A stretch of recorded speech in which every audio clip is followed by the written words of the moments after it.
universal colonials. Only 80 samurai stood against the unstoppable Mongol Empire. Outnumbered, outmatched, and surrounded, yet they chose to fight. The Mongol Empire was the most powerful force the world had ever seen. They had conquered vast lands, from the frozen steppes of Central Asia to the great cities of the Middle East. Kings fell, armies were destroyed, and entire civilizations surrendered. Their strength came from speed, discipline, and fear.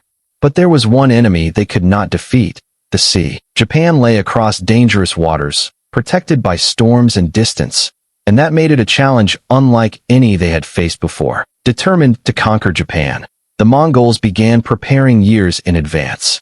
Lacking naval experience, they used Korean ships, sailors, and supplies. Thousands of soldiers gathered, along with hundreds of warships stretching across the horizon. They brought terrifying new weapons, gunpowder bombs, and poisoned arrows, things Japanese warriors had never seen before.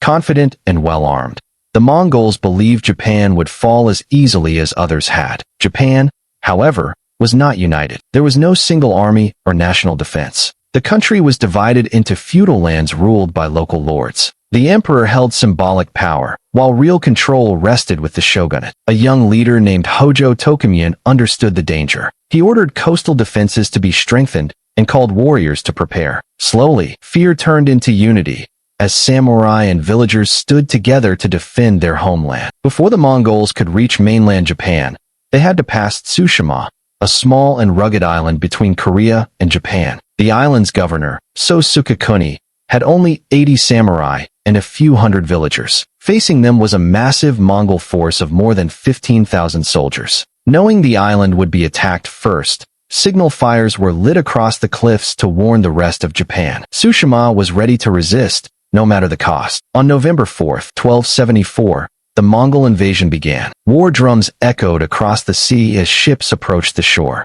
Explosions from gunpowder weapons shattered the beach, spreading fire and fear. Then, a single arrow struck the ground, Sukekuni's signal to attack. Samurai poured out from forests and hills, launching surprise strikes against the invading force. The land itself became a weapon. Narrow paths, steep hills, and hidden traps slowed the Mongols. Their powerful cavalry was useless in the mountains. Samurai attacked in small groups, striking quickly and disappearing into the trees. For hours, the invaders struggled against an enemy they could barely see. Tsushima resisted far longer than anyone expected. By evening, the defenders were exhausted. Their arrows were running out, and the enemy kept coming. So Sukekuni knew they could not win, but they could still defy the invaders. He gathered his 80 samurai for one final act of resistance. There were no speeches, no promises of survival, only silent determination. 80 samurai charged forward on horseback, crashing into the heart of the Mongol army. Steel struck steel as chaos erupted. One by one,